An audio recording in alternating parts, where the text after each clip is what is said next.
O Senhor esteja convosco.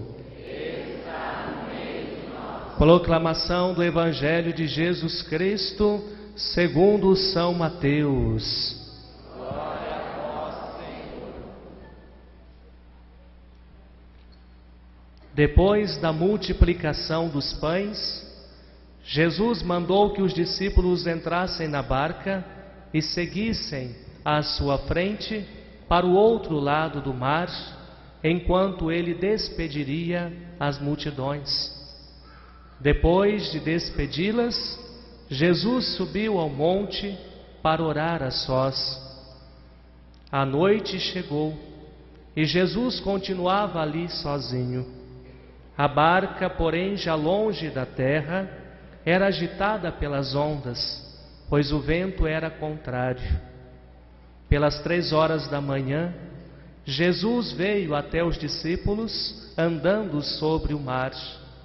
Quando os discípulos o avistaram andando sobre o mar, ficaram apavorados e disseram: "É um fantasma", e gritaram de medo. Jesus, porém, logo lhes disse: "Coragem, sou eu, não tenhais medo." Então Pedro lhe disse: "Senhor, se és tu, manda-me ir ao teu encontro caminhando sobre as águas." E Jesus respondeu: "Vem." Pedro desceu da barca e começou a andar sobre a água, em direção a Jesus. Mas quando sentiu o vento, ficou com medo e, começando a afundar, gritou: "Senhor, salva-me." Jesus logo estendeu a mão, segurou Pedro e lhe disse: "Homem fraco na fé, por que duvidaste?" Assim que subiram no barco, o vento se acalmou. Os que estavam no barco prostraram-se diante dele, dizendo: "Verdadeiramente tu és o Filho de Deus." Palavra da salvação.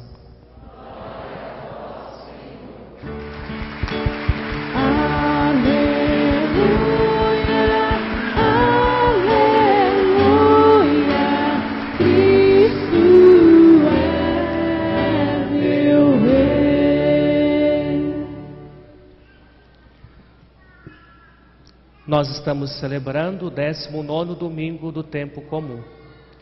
E a palavra de Deus vem nos dar duas orientações, duas direções espirituais. A primeira é que Deus precisa de um tempo para a nossa vida. Tudo precisa de um tempo. Já nos ensina o livro sagrado do Eclesiástico, um dos livros de sabedoria que está contido na palavra de Deus. Existe um tempo para tudo nesta vida. E Deus, Ele compreende a necessidade do tempo na vida humana. Por isso Deus nunca nos responde de imediato, ou Deus às vezes se faz silencioso diante das nossas dificuldades, diante das nossas necessidades. Deus muitas vezes permite que nós passemos por uma noite escura, para que no amanhecer Ele possa se revelar. É assim que ensina o Salmo. O choro pode durar uma noite inteira, mas a alegria vem com o amanhecer. Nós percebemos esta ação de Deus, ou um Deus que age na nossa vida permitindo este tempo, a partir da primeira leitura do livro dos Reis. O profeta Elias, fugindo do povo judeu, corre para o monte Horebe, o monte de Deus, e se esconde dentro de uma gruta, de uma caverna, à espera de que Deus falasse com ele. O profeta Elias estava desejoso de que Deus lhe desse uma resposta. Por que toda esta perseguição? Se o que ele anunciava era da vontade de Deus. E o profeta permanece ali uma noite inteira, E durante esta noite vem um vento forte. O profeta Elias pensa que é Deus, mas Deus não estava ali. Vem um grande terremoto. O profeta Elias pensa que é Deus, mas Deus não estava ali. Vem um fogo. O profeta Elias pensa que é Deus, mas Deus não estava ali. Deus foi se revelar numa brisa suave logo pelo amanhecer, na brisa suave que cai pelo amanhecer. Foi preciso que o profeta passasse uma noite escura para experimentar a revelação de Deus. Foi preciso passar por uma noite de ventanias, de terremotos, de fogo, para que pudesse experimentar Deus pela manhã na sua suavidade. Experimentar Deus pela manhã na sua suavidade. Trazendo para a nossa vida esta realidade, é este grande convite para sabermos acolher o tempo que Deus coloca na nossa vida. Talvez você esteja cheio de problema, de dificuldade. Talvez você esteja passando por uma angústia e vem já há tempos clamando a Deus uma resposta de Deus. Talvez você esteja como o salmista de hoje, no Salmo 84, mostrai-me, Senhor, a tua vontade, e esta vontade de Deus não vem. Acolha este tempo de Deus na sua vida. Permita que Deus lhe dê este tempo para que você cresça e amadureça com os acontecimentos, porque é no crescimento e no amadurecimento que nós então experimentamos da verdadeira fé. Porque senão nós corremos risco de tomarmos atitudes precipitadas, de fazermos escolhas erradas, porque não deixamos o tempo necessário acontecer. Não experimentamos o tempo do crescimento, do amadurecimento, este tempo tão necessário para o aprimoramento humano e para o aprimoramento da nossa fé. Saibamos aprender como o profeta Elias a acolher as nossas noites escuras. Saibamos procurar Deus, sim, constantemente procurarmos Deus, mas sobretudo saibamos esperar Deus se revelar no tempo que Ele determinou para se revelar e se manifestar na nossa vida. Esta é a primeira compreensão, a primeira direção espiritual desta noite. A segunda vem do Evangelho.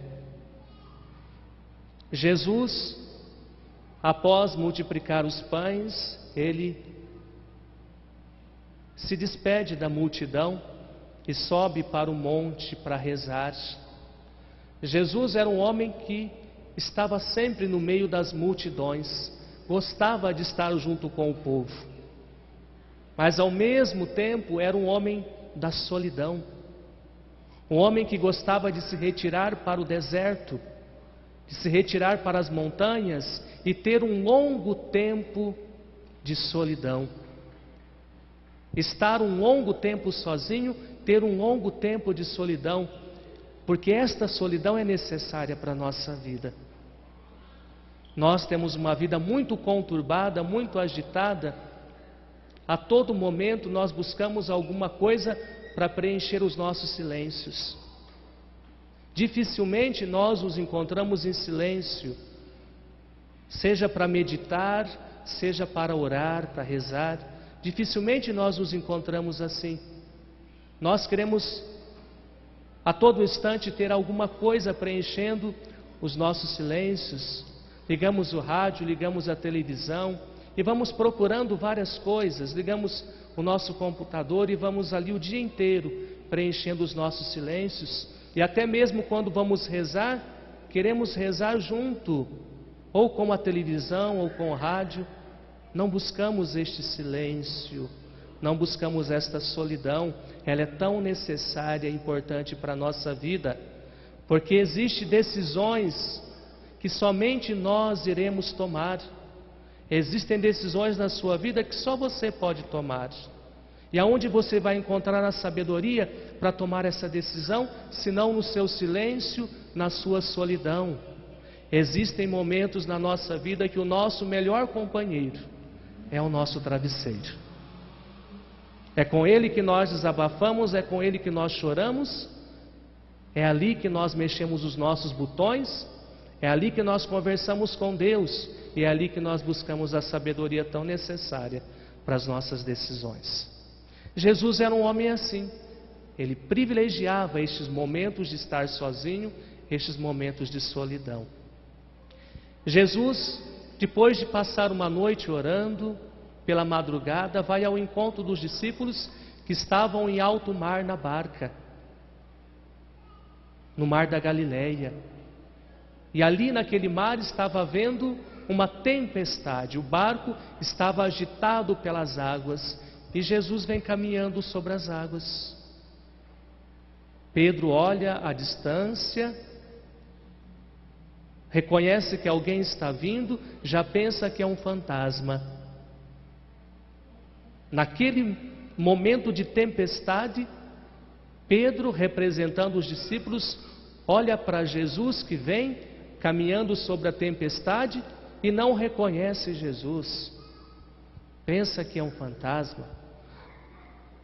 Quantas vezes na nossa vida, nos nossos momentos de tempestades, nós não reconhecemos Jesus?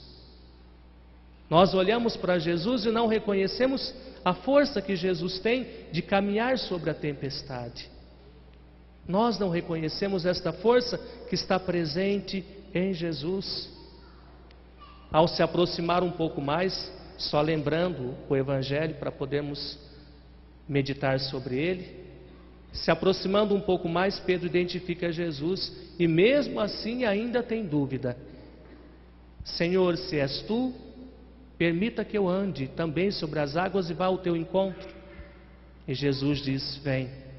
Pedro começa a caminhar, logo sente medo e afunda. Jesus então vem e estende as mãos para Pedro. Pedro diz: Senhor, salva-me. E as mãos estendidas de Jesus levanta Pedro e o conduz novamente para dentro da barca, para o lugar da segurança. O que nós aprendemos com isto? Nós aprendemos que é preciso identificar quem é Jesus. Às vezes nós temos uma fé muito pequena, muito estreita. Nós temos uma fé duvidosa e nós demoramos para identificar quem verdadeiramente é Jesus Cristo. Nós somos chamados a olhar para Jesus e reconhecer aquele que tem a força de acalmar o mar, aquele que tem a força de caminhar sobre as águas. E Ele vem para nos fazer um convite, como fez a Pedro. Assim como Jesus tem esta força, esse poder de caminhar sobre as águas ou sobre as tempestades, Ele deseja que nós também caminhemos sobre as nossas tempestades. Nós não podemos ficar parados dentro do barco, amedrontados, apavorados, sem direção, sem sentido, achando que tudo já está perdido. Não é isso que Jesus quer. Ele quer que nós tenhamos a coragem de sairmos desse barco e caminharmos sobre a nossa tempestade. Haverá momentos em que nós sentiremos medo. Haverá momentos em que nós vamos querer desistir, vamos nos sentir fracos e vamos afundar. É nessa hora que Jesus estende a sua mão. E é nessa hora que nós temos que clamar por Jesus. Clamar por aquele que tem o poder de acalmar o mar. Clamar por aquele que tem o poder de andar sobre as tempestades, para que Ele nos tome pelas mãos e caminhe conosco, nos ensine a caminhar sobre as nossas tempestades, nos conduzindo novamente para o barco, para o lugar de segurança na nossa vida. Nós precisamos aprender a clamar por aquele que tem força e poder, porque muitas vezes na nossa vida nós cometemos um grande erro. Quando vêm as tempestades, nós clamamos por todo mundo. E Jesus Cristo está em último lugar da nossa lista. Nós falamos da nossa vida para todo mundo. Nós falamos os nossos problemas para todo mundo, quando não falamos mal das pessoas que nós amamos, quando não reclamamos das pessoas que nós amamos para quem nem deveria saber das nossas intimidades, das coisas secretas da nossa vida. Clamamos por tantos lugares e por tantas pessoas e nos esquecemos de clamar por aquele que tem força e poder de acalmar o mar e de caminhar sobre as tempestades e de nos ajudar a caminhar também sobre ela. Que a liturgia de hoje, Palavra de Deus de hoje, nos ensine nestes dois direcionamentos espirituais a acolhermos o tempo necessário para a nossa vida. Cresça, amadureça com o tempo que você tem. Se você não pode fazer nada, viva este tempo, cresça e amadureça com ele. Aprendemos que é preciso confiar em Jesus, acreditar que Ele, aquele que acalma o mar e anda sobre a tempestade, pode nos ajudar também a sermos assim, a termos um pouquinho mais de esperança, um pouquinho mais de coragem diante das nossas tempestades.